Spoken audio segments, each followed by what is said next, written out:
Just in terms of consistency, is that the difference between players who are playing at the top level and players who are maybe 100%, yeah. further down? 100%. You know, the top players make consistent in the play, they're consistent in the decision making, they make them earlier, they make better decisions.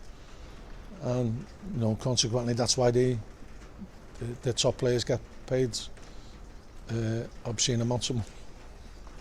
It's strange then that a lot of the consistent performers in the lower divisions, even people in your squad, maybe don't get the recognition or don't get the spotlight in the same way. Mark Hughes, Seamus Keneally, people like that. Yeah, but you know, you just got to keep batting away at what you do. You know, I was watching Ollie Watkins the other night, or last night, and you know, we played against us for Exeter, and just watching the way he's developed as a player, and that takes time, and that's down to the coaches who work with him, that's down to the lad's attitude himself, and a willingness to get better and a willingness to learn. And he is now a top centre forward in the country, you know, amongst the best, and that's down to hard work and the coaching that's been put into him and his willingness to accept the advice he's being given and work hard at his game. And we've always tried to encourage that with players. We've always, you know, players who come here, we've always liked to think that they leave better players and better people, and we'll continue to try and do that. Do you think it's a compliment when people say, oh, Accrington, they're hard to beat, they work hard, stuff sometimes that might sound disparaging and like it's damning you with faint praise? Well, I mean, we've had this over the years, and I've spoken a lot in the media over the last year about this concept that, you know, Accrington get by on gung-ho spirit, team spirit, everyone enjoys it, we're the laugh, we're the life and soul of the party, the coaching staff. Couldn't be further from the truth. Most of our success has been built on a lot of studious work and a lot of technical work, studying the opposition, coming up with a game plan, working on the shape of the team, working on patterns of play, and we've got, I've said this, I've been banging this drum for ages now, we've got two top coaches in Jimmy Bell and John Doolan, who take pride in the work, who put the hours in that people don't see when they're at home, watching videos, studying the opposition, coming up with a game plan, and then, you know, we try and fine tune it over the week, and your week's all built up to the game, and people don't see that, and you know, people don't appreciate the amount of effort we put in to try and get our shape right. Now that game on Tuesday, we'd worked for a week, we were disappointed with the way we played against Hull, we'd gone top of the league, and we were determined to put it right, and our shape was spot on, our effort was spot on. The patterns of play that we give them, we saw them carry it out, they saw the benefits of it. No, that wasn't a fluke, you know, and that comes down to the top coaching that, you know, Jimmy and John, and I had a sprinkling in myself, but them two don't get the credit they deserve for the coaches that they are. Is that you admitting you're no longer the life and soul of the party? I'm getting old, aren't I? No, but you know, I believe that you should enjoy what you do. You should enjoy coming to work, and I think the players do enjoy coming to work. You know, we try and, it's not a holiday camp, and it never will be a holiday camp. But people can sometimes read our success and the reasons behind our success totally wrong.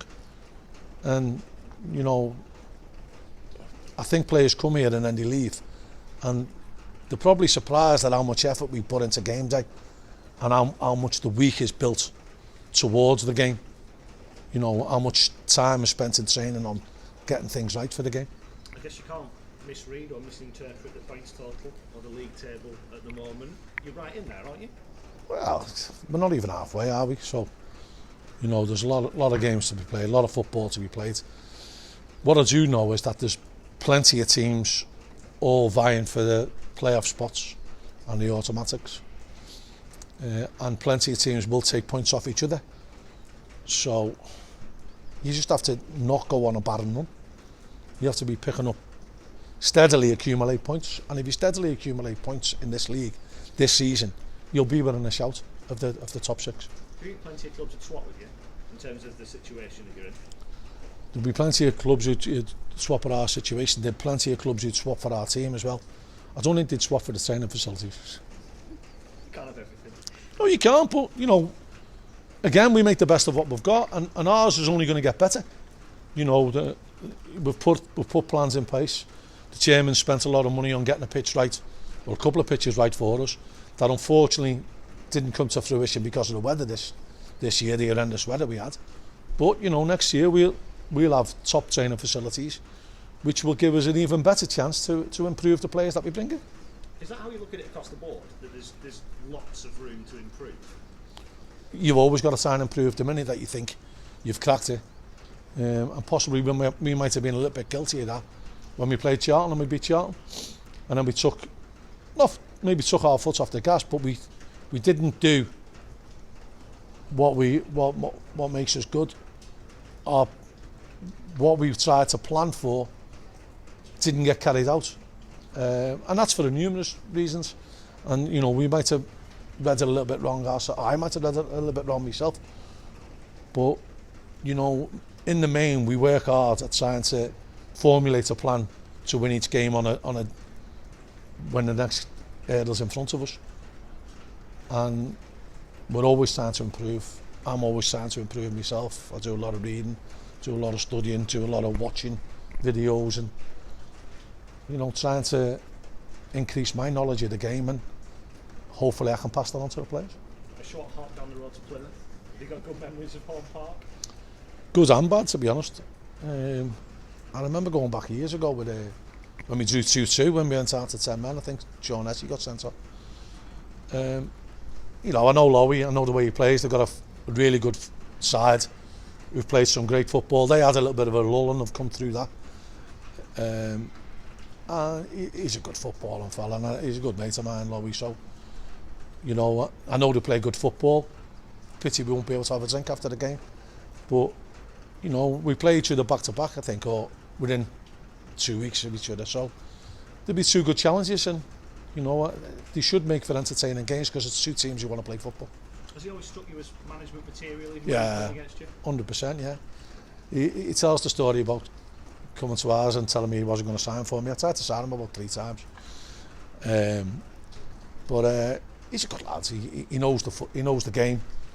He's made the transition from player to manager quite seamless.